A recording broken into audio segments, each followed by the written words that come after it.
अब रहा सवाल, सेकेंड प्रोटेस्ट भी होगा, मुंबई में होगा। अगर हमारे डिमांड्स को महाराष्ट्र सरकार नहीं मानेगी तो आज़ाद मैदान में परमिशन लेकर हम यह प्रोटेस्ट करेंगे और ये प्रोटेस्ट जारी होगा। इम्तियाज जलील के प्रोटेस्ट में मेरे को बुलाया, मैं नहीं आऊँगा, तुम आप महाराष्ट्र के प्रेसिडेंट है, आप लीड करो। और इम्तियाज जलील ने एक पीसफुल प्रोटेस्ट लीड करके महाराष्ट्र के मुसलमानों को, महाराष्ट्र की जनता को ये पैगाम दिया है कि मुसलमानों का प्रोटेस्ट पीसफुल हो सकता है और जो महाराष्ट्र के सेकुलर लोगों में जो तकलीफ थी कि इतना गलत बयान आने के बाद कोई प्रोटेस्ट नहीं हो रहा है, वो प्रोटेस्ट हुआ। और आज इम्तियाज जलील बता दिया है कि जितने बड़े बड़े दूसरे समाज के नेता हैं, ओबीसी समाज के हो, मराठा समाज के हो, अब कोई ये ना समझे कि खाली वही जनता को ला सकते। आज इम्तियाज जलील ये बता दिया कि इम्तियाज जलील भी चाहेगा तो मुंबई में लाखों लोगों को जमा कर सकता है। ये एक बहुत बड़ा पॉजिटिव मैसेज गया है। एक के बाद एक के बाद मैं कह नहीं जा रहा हूँ, भाग नहीं रहा हूँ मैं। बोलिए आप, बोलिए आप।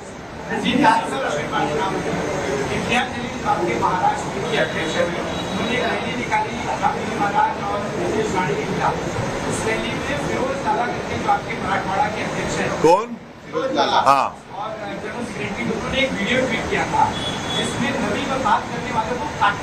देखो मेरे भाई, सुनो एक हाँ बिल्कुल सही किया, बिल्कुल नहीं, सुन तो अरे भाई साहब, आपका जो ऑर्गेनाइजेशन का जो झगड़ा है सेबी के मैडम से, झगड़ा करो ना उससे। अरे सुन तो, अरे मेरे को जवाब देना मेरा काम है, तुम नहीं। आप देखिए, हम जवाब देंगे,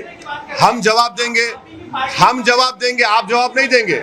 आप सवाल कर लिए, सुनो अभी आप जैसा चाह रहे नहीं दूंगा मैं। आप मोदी है क्या? नहीं है ना मोदी, आप तो रुक जाइए। आप मोदी तो नहीं है ना, मेरे पीछे ईडी सीबीआई तो नहीं भिजाएंगे ना आप। सुनिए, मेरा जवाब ये है कि आप लोग झूठ चलाए, आपका झगड़ा सेबी से है। अब मैडम, अरे मेरा नहीं, उंगली मत दिखाओ, ऐसा मत दिखाओ। नहीं, आप जर्नलिस्ट है, मैं आपको बिल्कुल, वो झूठ है। हम बोल रहे तो नहीं, हम आपको बोल रहे झूठ है वो।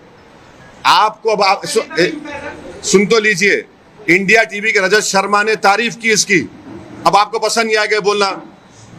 अरे बोल रहा हूँ, इंडिया टीवी के रजत शर्मा ने कहा कि इम्तियाज जलील ने कलेक्टर को रिप्रेजेंटेशन दिया, बाज नौजवान जज्बात में थे। इम्तियाज जलील ने कहा कि ख़त्म किस्सा ये, और रजत शर्मा जी ने अपने इंडिया टीवी पर कहा कि बहुत अच्छा किया उन्होंने। ये क्या, आप तो तारीफ भी करो। इतना बड़ा मजमा आया, महाराष्ट्र की तारीख में ये सबसे बड़ा मुसलमानों का प्रोटेस्ट था। सुन तो लीजिए, शायद आपकी पैदाइश से पहले एक प्रोटेस्ट मुंबई में हुआ था शाबानों के वक्त, उतना ही बड़ा प्रोटेस्ट हुआ। लोग ये कह रहे थे कि लोग नहीं आएंगे, 10,000 गाड़ियों से पूरे महाराष्ट्र से लोग निकल कर आए। पीसफुल प्रोटेस्ट था, पीसफुल प्रोटेस्ट में बात हुई और वो बात हम रखे। पार्टी का प्रेसिडेंट मैं हूँ, इम्तियाज जलील नहीं है। मेरा डिसीजन है, मैं डिसीजन पार्टी लिया है। नहीं, इम्तियाज जलील बोले हैं, मगर मामला मेरे पे खत्म होता है ना। मैं बोला मैं रईस अशकरा को बनाऊंगा, इम्तियाज जलील का इख्तियार है। जैसा इम्तियाज जलील प्रोटेस्ट किए, इम्तियाज जलील के प्रोटेस्ट में मेरे को बुलाया, मैं नहीं आऊँगा, तुम आप महाराष्ट्र के प्रेसिडेंट है, आप लीड करो। और इम्तियाज जलील ने एक पीसफुल प्रोटेस्ट लीड करके महाराष्ट्र के मुसलमानों को, महाराष्ट्र की जनता को ये पैगाम दिया है कि मुसलमानों का प्रोटेस्ट पीसफुल हो सकता है और जो महाराष्ट्र के सेकुलर लोगों में जो तकलीफ थी कि इतना गलत बयान आने के बाद कोई प्रोटेस्ट नहीं हो रहा है, वो प्रोटेस्ट हुआ। और आज इम्तियाज जलील बता दिया है कि जितने बड़े बड़े दूसरे समाज के नेता हैं, ओबीसी समाज के हो, मराठा समाज के हो, अब कोई ये ना समझे कि खाली वही जनता को ला सकते। आज इम्तियाज जलील ये बता दिया कि इम्तियाज जलील भी चाहेगा तो मुंबई में लाखों लोगों को जमा कर सकता है। ये एक बहुत बड़ा पॉजिटिव मैसेज गया है। अभी आप भी मीडिया है। अच्छा, लड्डू में मिलावट हुई है, कई चीजें कही जा रही है, आपने कार्रवाई होनी चाहिए, किस तरीके से पूरा मामला सामने आया है? देखिए भाई, देखिए, किसी भी धर्म में अगर कोई चीज मना है तो वो चीज मना है। अब उसमें डाला गया नहीं डाला गया वो तो इन्वेस्टिगेशन का मुद्दा है, मगर वो देखना चाहिए, वो देखेंगे। हमारा बोलना ये है कि जब प्रसाद में वो एनिमल फैट प्रोहिबिटेड है, भाई मेरे वक्फ बोर्ड में आप क्यों पीछे पड़े? मेरे वक्फ बोर्ड में क्यों पीछे पड़े आप? ये तो मेरे भी धर्म का मामला है ना। आप हमारे हिंदू धर्म का प्रसाद है, हम उसका रिस्पेक्ट करते। हम ये बोल रहे हैं कि जो प्रसाद के बारे में सब बात कर रहे हैं, भाई आप वक्फ बोर्ड में देखो क्या करना चाह रही है सरकार। आप पूरा स्टेट वक्फ बोर्ड में नॉन मुस्लिम को लाना चाह रहे हैं। मैं आपसे रिक्वेस्ट करूंगा, आर्टिकल 26 को पढ़िए आप। उसमें रिलीजियस डिनोमिनेशन को अपने मजहबी संस्थाओं का एडमिनिस्टर करने का राइट है मेरे को। आप मुझसे छीन रहे हैं, क्यों छीनना चाह रहे हैं आप? मेरी शिकायत मेरा यही है कि आप ये क्यों करना चाह रहे हैं?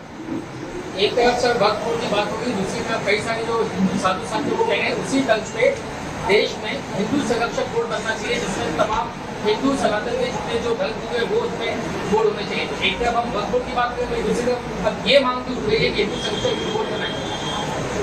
भाई वो बोल रहे हैं तो सरकार को सुनना चाहिए, सरकार को बात करनी चाहिए। वो क्या बोल रहे, वो क्या चाह रहे हैं मेरे को तो नहीं मालूम, मगर जितने हिंदू एंडोमेंट बोर्ड्स हैं उसमें चाहे वो आपके कितने 12 ज्योतिर्लिंग है या 18 ज्योतिर्लिंग, 12 है जो झारखंड में है। आप जाकर लॉ पढ़ लीजिए, उसमें भी लिखा हुआ है कि only a Hindu we can become a member.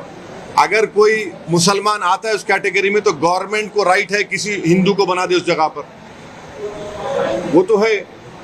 Endowment boards को तो लिमिटेशन एक्ट भी अप्लाई नहीं होता। एंडोमेंट बोर्ड में सेक्शन 40 भी है। एंडोमेंट बोर्ड में बाय यूसेज है जो सरकार वक्फ बाय यूजर निकाल रही है इस बिल में। हिंदू एंडोमेंट बोर्ड का ट्राइब्यूनल फाइनल होता है, आप वक्फ ट्राइब्यूनल को खत्म कर रहे हैं।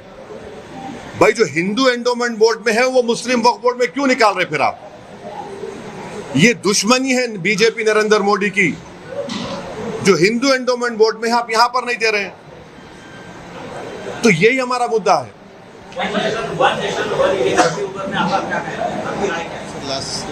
ये आखिरी है ना, ए बस कर दे ना, बस फिर शाम में कुछ नहीं होगा। नीतीश राणे ने कहा है कि रैली को देखते हुए कहा कि इतने पोहे तर आम्ही रोज सकाळी नाश्ते खातो, यानी इतने लोग आए तो मैं सुबह नाश्ते में खाता। क्या कहना उसको आज करते हैं क्या?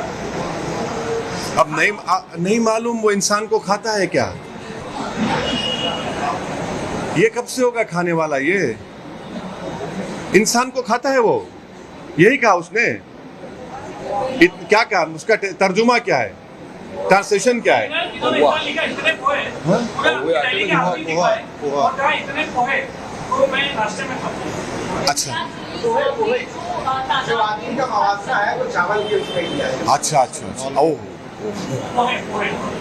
अब मौज बना लो प्यारे, तुम्हारी सरकार है, 1 महीना 2 महीने की बात है, मौज बना लो। तुम्हारे को जैसा है ना, एकनाथ शिंदे है, फडणवीस है, तो वो एक कहावत क्या है, एक कहावत, मशहूर कहावत है कि